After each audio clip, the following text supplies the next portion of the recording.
Ako bilang matanda na sa kapatid, hindi ako kasing bright niya. Bright kasi ito eh, very bright, saka matulungin siya sa lahat ng mga kapatid niya. Kaya ako, dapat ako na naman kasakit. Nalulungkot ako na may sakit siya.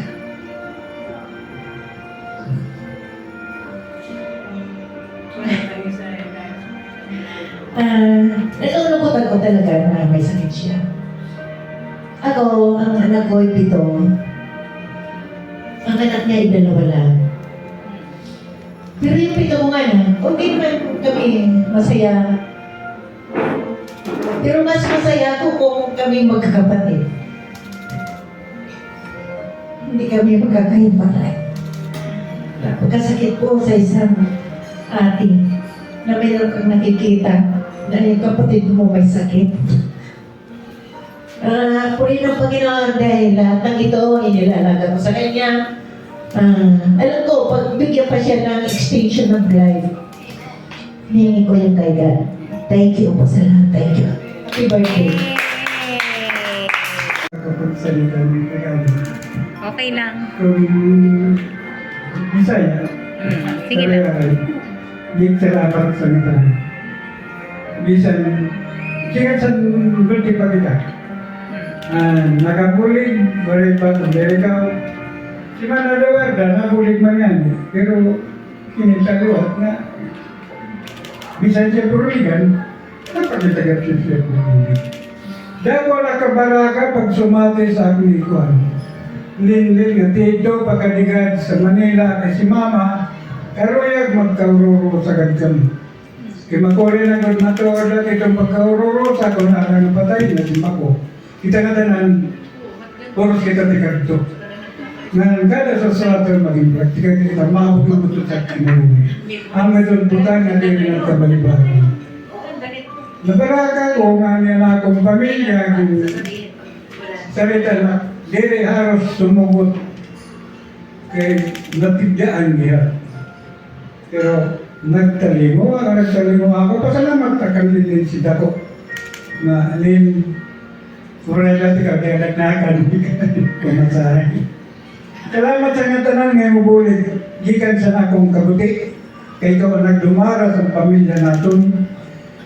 Wala ka kasi rin sa imo kunyari ang binalik-balik ang pagpasalamat na siguro. Mawala na lang sa kalibutan din, ikapapuan sa kasing-kasing. Sinuod lang ito. May mga problema ako, ada ka. Diri ka nakailog. May mga buhat na nabubuhat na ako na sinasaway mo. May pagkabatinggilan ako. Sa imo pulong purposes kakalitay kanila na nagwaway doon sa akin. Nasugad ka dito sa imo at nagwaway doon sa akin sa ako sa imo mag-utro pagsirin na hinigugma ikaw gikan sa duwas dahil higugmaong nga higugmaong ikaw ang doksita pagtalikod sa kalibutan. Mabay nga malipay yung adlaw na natawagan. Kung sirin nga lang upang sa nakatuwigan ito mabot si Taton Kinabuhi. Salamat sa Diyos. Yay!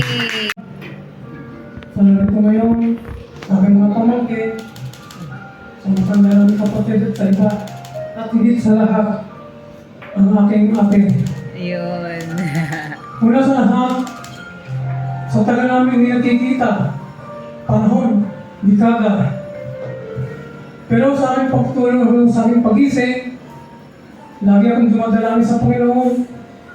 Hindi man kami nakikita ng kapatid, hindi sila nawala sa panalangin, bigyan ng mga sa kalusugan, malayo sa kapahamakan, kung ano man naging problema, laging gabayan ang bawat isa sa kanyang pamilya at sa pamilya ko. At ako ay nagpapasalamat kahit sa kabila ng lahat na bilang ko'y kapatid sa ina, ako'y tinuturing nilang bilang kapatid. Pero sila hindi ko inaalis sa isipan ko. Sila'y kapatid ko talaga sa aking puso, isipan, hanggang sa kabilang buhay, hanggang sa kanila. Kaya at dinig niya aking mga panalangin. Sa nakikita ko sitwasyon sa kapatid ko, sinabi ng ate sa akin, kung panalangin ang ginagawa ko sa kanya. Kaya puri ng Panginoon, may himala sa kanya. Maraming salamat at happy birthday. Yun. Sa kanyang gwapuin na husband. Sa kanyang mga anak, mga gwapo at magaganda din. Kay Ate Hinduada, Ate Hin Marilyn, kasi mas matanda ito sa akin ng 1 taon. Ako si Rinaldo Romin, nanding kung tawagin 71 years old sa ngayon. At turning, maganda at nakarating ka rin, at Eduarda, kung hindi man tayo nagkita sa probinsya pero nagkita tayo dito. Ang masasabi ko sa iyo, mahaba pa ang buhay natin. Dahil parehas tayo tinaningan na ng Diyos. Ako, 71 years old. Yung doktor ko nagsabi sa akin, may cancer daw ako. 30 years na lang, mamamatay na ako. 71 na. So 30 years plus 71, 101. Sana may tanging kayo. Buhat ngayon. 30 years ka pa rin, may tanging. Sabi ng doktor, mamamatay tayong lahat pero 30 years pa. Huwag tayong magmadali. Mamamatay din tayo. Hayaan mo sila magmadali. Huwag tayo magmadali. So, ang maalala ko lang dito, nung kabataan pa namin, wala pang swimming pool nung araw. Yung katunggang, yung sulukis ka bang, doon kami nag-swimming, mga bata. 7 taon, 8 taon, hanggang 10 taon, baliwala yan. Basta swimming na swimming, makahanap ng tuway, shells, makahanap ng hipon. Oh, tapos may uuwi kami doon sa lola namin. Yung lola namin si Eugenia. Inyang ang tawagin. Kamukha nito ni Ate Duarda. Yung mga mata namin pag humingiting nawawala. Buhat to sa aming lola. Pero mapuputi kaming lahi. Kasi medyo may lahi pa ng Chinese konti. So, buwan ngayon, mabubuhay pa tayo ng 30 years. Para sa tayong may taning na sa buhay.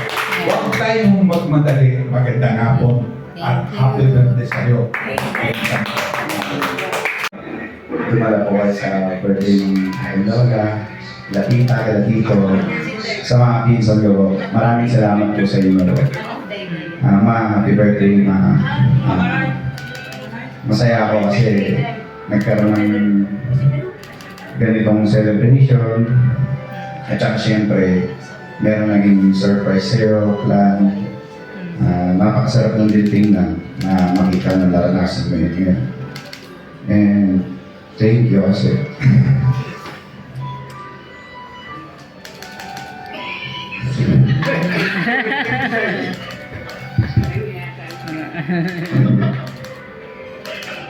Ayoko na talaga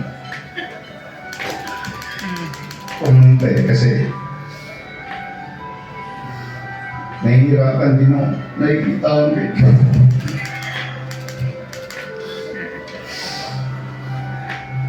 parang hindi ako magiging ganito kalaki.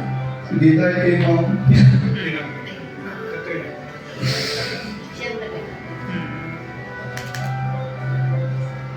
masana lumabay ko pa sa dapat bilang kahit na malayo kami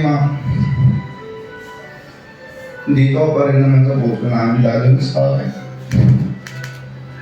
Mamahal na mahal kita. Maraming salamat Mari. Hindi ako makakapal tapos hindi dahil buhay na matali. Hindi ako lahat nagsasabito para sa akin. Inayawan po ako ng mundo pero si Mama lang po naniwala sa akin magbabago. Si Mama rin po yung pinaka-nagsakripisyo sa akin. Kaya feeling ko, parang hindi mabubuo yung buhay ko pag walang mama.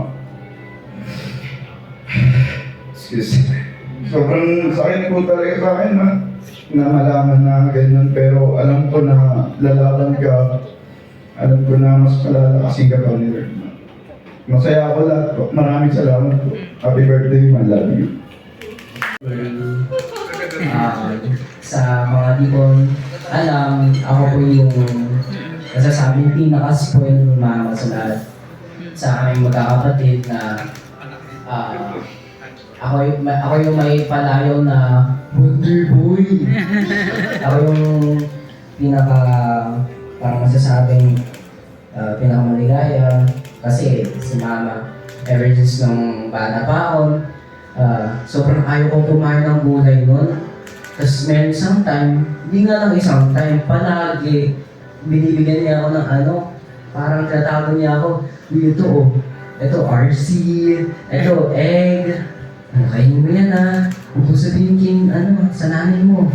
Na parang palagi niya akong, palagi niyang alam na ayaw ko yung pagkain na ito, hindi ako komfortable, na every time na nasa bahay ako, palagi yung mga grade 1 pa lang ako, every time na umuwi po ako, palagi kong hinahanap si mama. Kasi, aside po kay mami, aside po kay dad, siya po yung pinaka-nag-aalaga sa amin tatlo.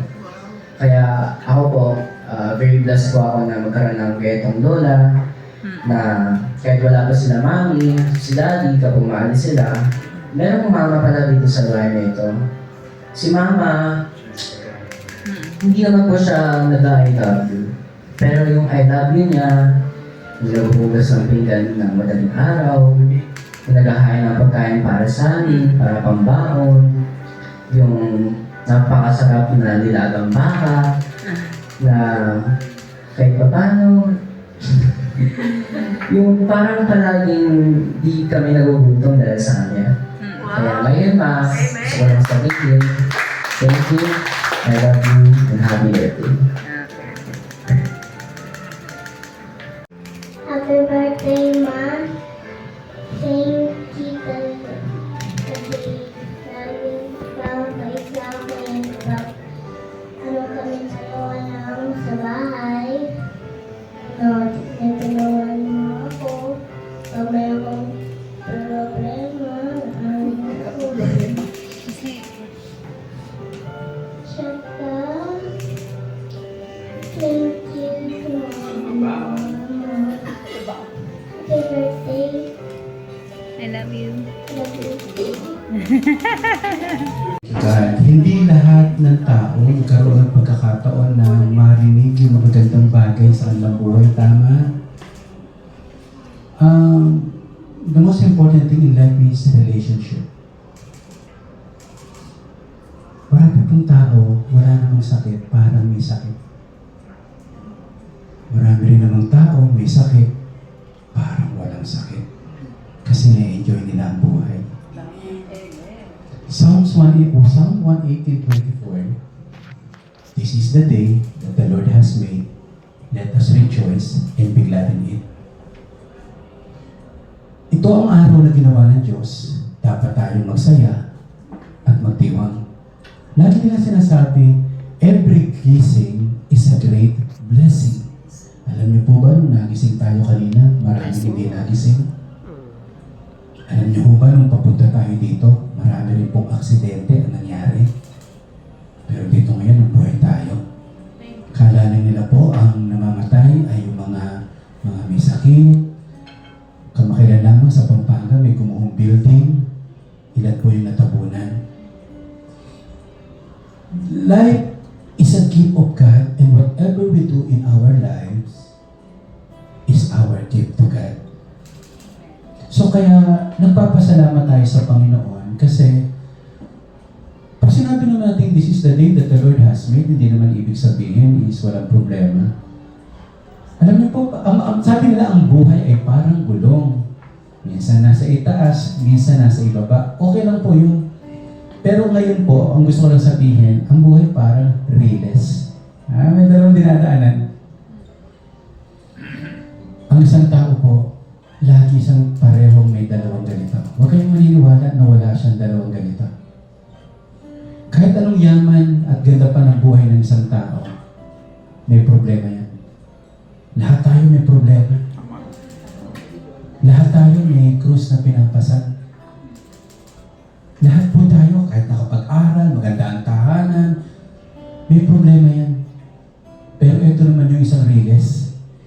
Kahit anong bigat ng problema, may pagpapala yan. Problema at pagpapala, pareho nating dinadaanan. Kaya ako po yung, pag nakikita ko yung isang tao, nagpapasalamat ako. Pag nakikita ko isang tao, tinitinang ko may laban yan, ayoko na makadagdag ng bigat sa kanyang buhay. Lalo na ang mga magulang, di na nila sasabihin yung problema nila kasi ayaw na nilang makabigat. Kaya, di mo, minsan lang magkukumustahan, magsasabihan pa ba tayo ng mabibigat, di ba? Pag-uusapan na lang natin yung magagandang bagay. Kaya lahat tayo, kahit anong laki ng problema, may pagpapala tayo. Kahit anong dami ng pagpapala, may problema tayo. Kaya sa lahat ng bagay, let us rejoice and be glad in it. Lahat siguro tayo, hindi naman ipinanganak na may kaya. Lahat nakatikim ng hirap. Kanina na, parang gusto kong sabihin, pag hindi ka nakaramdam ng pain, hindi ka tao.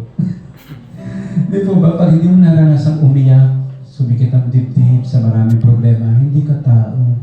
Ako po, pastor, umiiyak din. Lalo na tayo po exposed sa maraming problema. Nakakita po tayo lahat. Ano po? Kaya si mama nung magkasakit, kasi ang laging picture namin, nasa computer ako. Nagko-computer po ako, study table ko, nasa ibaba. Si mama, magang umaga, mag-aanda na po ng pagkain po yan. Kaya alam nyo, kami po kasi ni Dr. Elena, ang ministry na po namin laging tumutulong.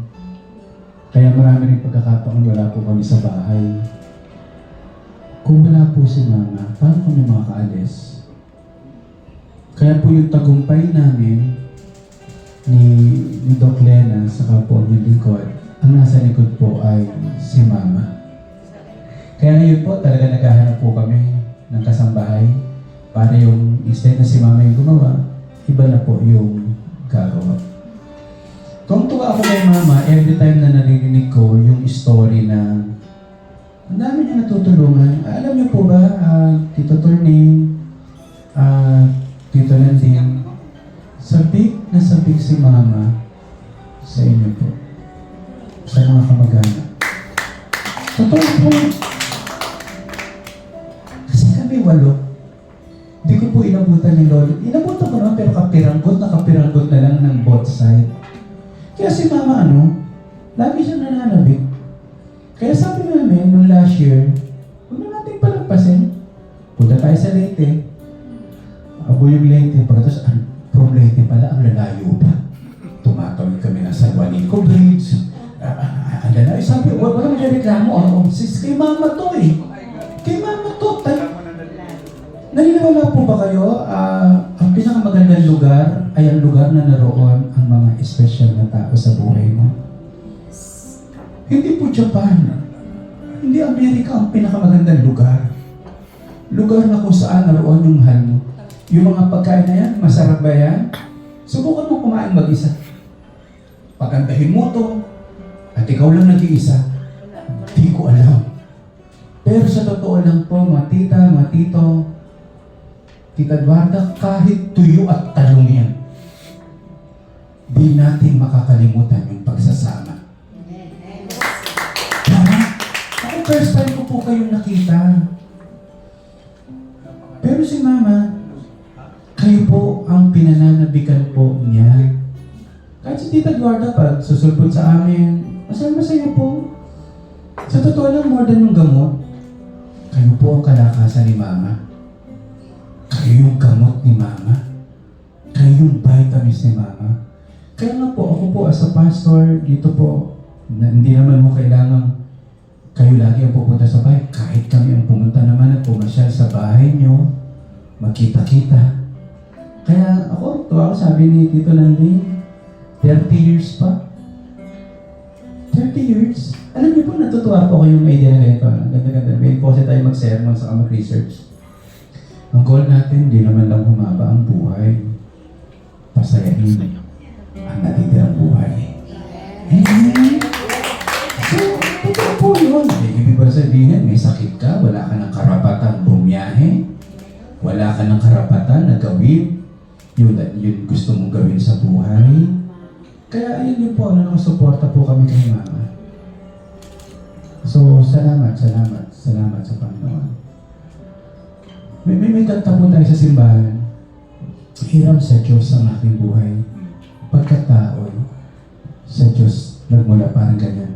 Pagkatapos sa chorus, ang ganda-ganda, no? Kundi ako umibig, kundi ko mang bigyang halaga ang buhay ko sa Diyos.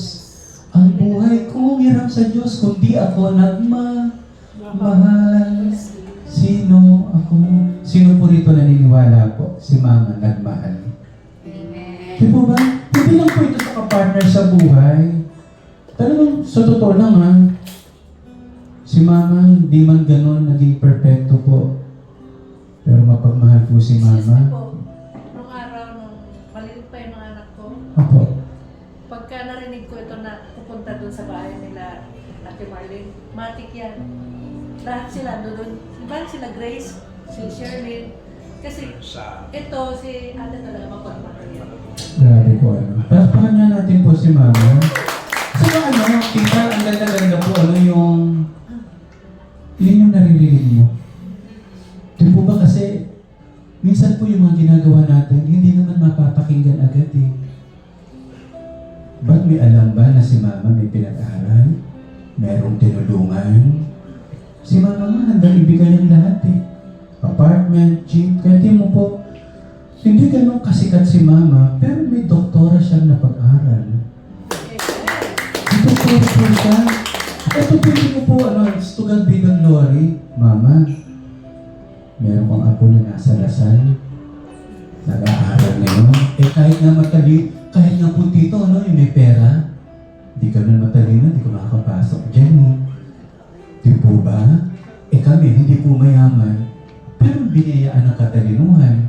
Kaya nga, naniniwala ako, yung mga pangarap ni Mama sa kanyang sarili, nakikita niya sa kanyang mga apo, at yun ang kaligayahan ng mga magulang. Hindi na, ako naniniwala po ako, Tito Landing, Tito Tarning. Ang pangarap natin para parisamahan natin sa buhay. Di po ba? Kaya, salamat sa Panginoon. Kaya kahit mo yung moment na ito, this is special. This is priceless. O ngayon, titingnan ni Mama yan sa FB, babalik-balikan niya yan pagkagising, bago matulog. No, magkaka-friends na po ba tayo sa FB? So, dito lang din, saan po uli kayo? Saan lugar? Tagig po. Tagi. Ang lapit lang ng Taguig. Tagigyan nyo. Ang lapit Doon lang. lang po kami sa laylayan ng Pero malapit sa BGC po. Malapit na po. laylayan ng BGC. So, Tito Turning, po, malapit lang. Kinukondisyon lang namin yung katawan ni Mama. Pag kami papasyal po sa inyo, at kami naman po, binubukas namin yung tahanan. Kaya nga sila Tita Guarda, talagang, open na open. Hindi po ganun kalaki ang bahay natin, maliit lang. Pero ang kagandahan ng bahay, yun po, yung pagkasama mo yung mga mahal mo sa buhay. Kaya at this time, this is the day that the Lord has made, let us rejoice. Okay? So, after nito, hindi na tayo iiyak. Puro tawanan tayo. Alalahanin natin yung magagandang bagay. Tingnan mo, nabuksan yung tabing ilog, nangunguha ng shell. Iyan ang hindi alam ng Gen Z at Millennials. Kami naman po dito, pagkaalis ng mga itik, pato, doon kami lalangoy. Yun ang resort namin. Kaya salamat sa Panginoon, si Mama masarap kausap. Tingin ko po mabuting si Mama hindi lang mabuting magulang, mabuting kaibigan. Para na sa kanya, ibibigay pa ho talaga. Kaya salamat sa Panginoon. Alam ko ang kasiyahan ni Mama, yung makita lahat ng kanyang mga mahal sa buhay na maging maayos po talaga. Let us rejoice. Tayo po tayo lahat. Okay? At sige po, dapat kaka. Sabihin mo napatay ko rin. Sanay ka kasi man na independent ka. Medyo yung aloof ka na hindi ka kasi masyado affectionate. Sabi nga ni Lucas.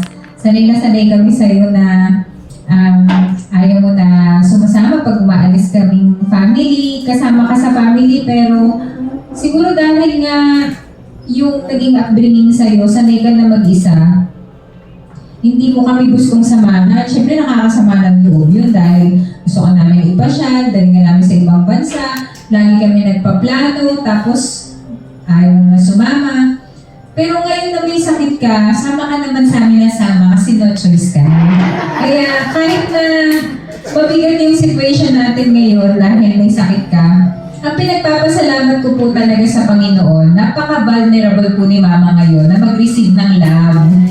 Kasi ngayon po talagang, siguro po hindi po, tama po ba sa family po natin, no? Hindi tayo masyadong verbal. Yung nagte-thank you, nagsasorry, di ba? Nagsasabing ng mga things na gusto nating i-appreciate sa isang tao. Pero ngayon po na nagkasakit si Mama, kahit po yung simpleng minedyasan ko siya, kinumutan ko siya, magsasabi po siya ng salamat.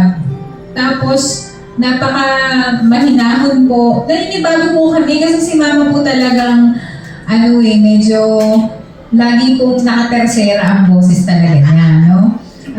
Buti nga po, di na culture shock yung asawa ko sa akin. Sabi, nag-aaway pa kayo, Mama? Hindi, normal namin yun. Hindi kami nag-aaway. So, ayun. Pero, kaya po ngayon, pagka po si Mama ngayon, pag masigla po siya, tapos maingay na siya, sasabihin ng mga anak ko, maganda pakiramdam ni Mama, magaling na. Kasi maingay na ulit. No? So, pero talagang natutuwa kami. At isa po siguro sa blessing ng pagkakasakit ni Mama, ito din po yung season na sobrang lapit namin pamilya sa isa't isa at sa Lord. Every Thursday po, kasi po pag Thursday, kumpleto po kami, wala po akong work, wala rin pong work ang husband ko, tapos yung mga bata, sa gabi lahat dumarating. Nag-worship po kami sa bed ni Mama para palakasin siya. Wala naman po siguro gustong magka-cancer di ba? Parang every time na parang sabihin sa'yo, may sakit ka sa ganito, sa ganyan, parang kaya, pero pag sinabi mo yung salitang cancer, parang ang bigat, nakakaguho ng mundo, nakaka-depress. Pero, salamat po sa Panginoon, ang dami rin pong ginamit ng Panginoon, lalo na po yung church family namin, at yung family namin itself. Naging way po ito para kami maging close sa isa't isa, at para mas mapagtatag namin yung pananampalataya namin sa Panginoon. Kasi hindi lang naman kabutihan ang tatanggapin talaga natin, di ba? Dahil ang pinangako po talaga sa atin ni God, sasamahan niya po tayo. I will be with you always. So hindi po niya prinamis sa atin na na hindi po tayo mahihirapan, hindi tayo dadanas ng pangit. Pero sa kabila po or in the midst of trials, ang mahalaga po kasama natin. Kaya thank you. Alam kong maraming beses ko nang nasabi sa'yo na thank you dahil ikaw yung naging mama at papa ko. May papa ako, pero ikaw talaga yung mas siguro si papa talaga nag-provide talaga siya, pero ikaw pa yung present sa bawat program sa school, bawat enrollment, bawat graduation, hanggang sa mag-a-apply na nga ako ng trabaho, kasama kita, hanggang sa saan ba? Yun, nung ikinasal ako, kasama kita. Parang, syempre nung nagkasakit ka, hindi ko rin ma-imagine na yung wala ka sa picture. Kaya, alam ko naman na whether we like it or not, pwede naman talaga tayong dumating sa point na yun na may paghihiwalay. Pero hindi kami malulungkot kasi alam namin that we gave our best to let you feel that we love you and that you are one of the most important person in our life. Kung hindi dahil sa'yo, hindi namin nagagawa ni Loy, ni Pastor, yung gagawin namin na pinapagawa sa amin ni God. kung hindi mo inalagaan yung mga anak ko habang nagmi-ministry kami, hindi ko siguro nagawa yung part ko sa paghawak namin ng church. At kung hindi dahil sa contribution mo, baka yung mga anak ko hindi ko naturuan talaga ng tama. So thank you ma, thank you na nag-push ka sa akin na kahit na hindi ko naman talaga ganun ka gusto yung dentistry before, pero ikaw yung may pangarap sa akin noon. Hanggang sa nakita ko yung sarili ko na doon ako tinawag ng Panginoon. So thank you so much ma, magpalakas ka, marami nagmamahal sa'yo. At alam kong iba yung way mo to show us that you love us, and we appreciate it always. So we love you so much. Happy birthday. Okay, so last but not the least.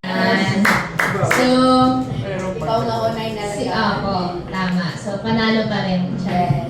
Hindi. Ako siguro yung isa sa pinakamatagal na naging apo na magkasama kami ni Mama. Kasi kuya, ilang taon ka na kuya? 25. 25 minus 16. No, so, siguro, ako yung isa sa pinakalamang na magkasama talaga kami ni Mama. Sa all these years ng buhay ko talaga. And siya rin po yung isa sa naka-witness po sa paglaki ko talaga, sa lahat ng kulit ko sa buhay. Siguro, yun nga, lahat talaga ng season ko hanggang sa pagkapasok ko sa Lasal, parte po si Mama doon sa journey ko na yon. Kaya nagpapasalamat po talaga ako sa Lord na may Mama ako. And hindi ko po naramdaman na deprived po ako sa pagiging isang apo. Kasi syempre, ako po kasi personally talaga yung mga lolo-lola ko po sa side ni Daddy po. Hindi ko na po masyado matandaan yung memories ko sa kanila kasi sobrang bata ko pa po. Or dahil nga po nandito kami sa Manila at madalang lang po kami umuwi ng Bulacan. Konti lang po yung panahon na magkasama kami ng aming lolo.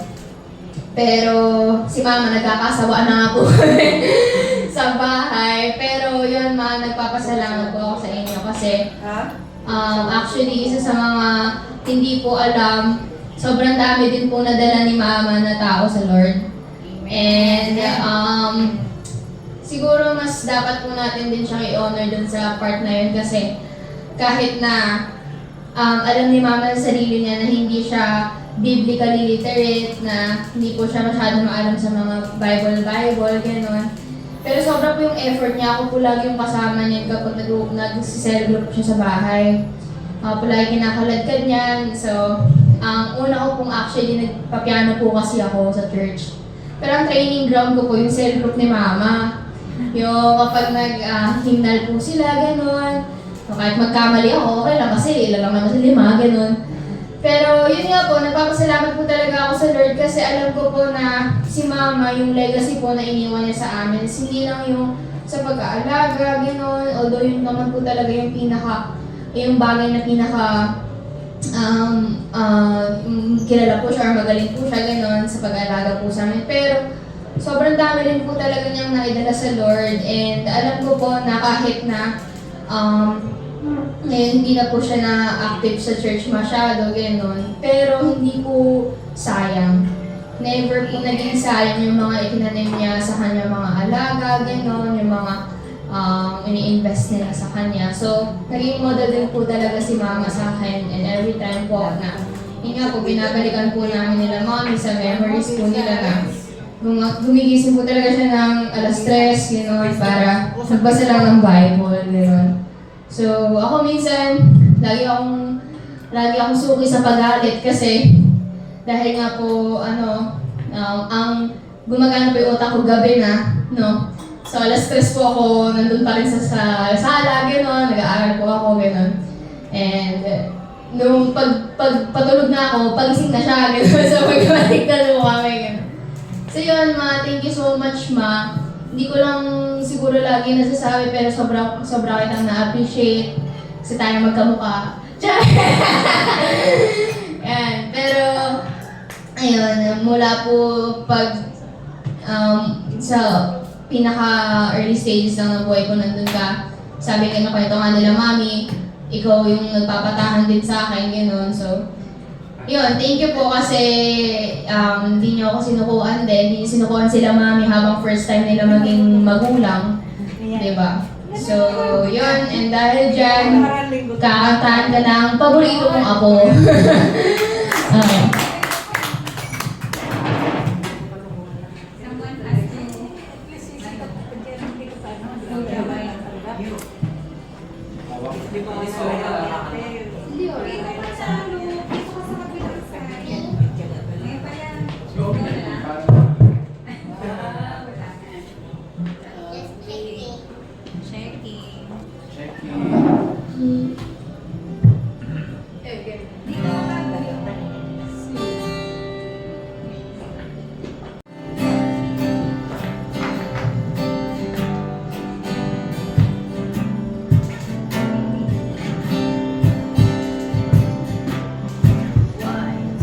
Birds suddenly appear every time you are near. Just like me, they long to be close to you. Why do stars fall down from the sky every time you walk by? Just like me, they long to be close to you.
konti lang ang sasabihin ko sa inyo. Ako nagpapasalamat sa inyo, malaking pagpapasalamat ko sa inyo, nga kayo ay nakarating o nakadala rito. Kasi ganito lang talaga ang pangarap ko, yung tayo-tayo lang, yung kung ilan lang tayo para hindi tayo magkahiyaan, yung mga ganito. Kaya salamat at natupad dyan ang anak ko. Sa totoo lang, parang surprise nila ito sa akin. Pero yun talaga sa heart ko nga makita ko lahat ng mga kapatid ko. Sa totoo lang, kulang pa ng isa sa kapatid ko sa ama. Yung bading. Kapatid akong bading. Sino? Hindi ko alam kung saan siya. Pero okay na kasi majority na dito. Yun, masaya ako. Maligaya ako ngayon sa aking kaarawan. At dito sa na-contribute ng mga songs ng aking mga apo at mga messages. Salamat at talagang totoo ba yan nga galing sa kaibuturan ng iyang mga puso. Sana naman ay manatili yung ganong kaugalian ninyo kung mawala man ako. Pero 30 years pa raw. Hindi ko makakalimutan. Kayo ang aking kalakasan. Kayo ang magkaritagan ng aking kalakasan. Kasi hindi pa po ako tapos sa vacation ko. Bali, almost 1 week pa po. Pero sa nakikita ko sa inyo, nagbigay kayo ng karagdagang kalakasan sa akin. Ay, lumalakas naman po ako. Kahit wala tayo, basta nakikita ko lang kayo masaya na nakikisa sa aming kaarawan. Maraming salamat po.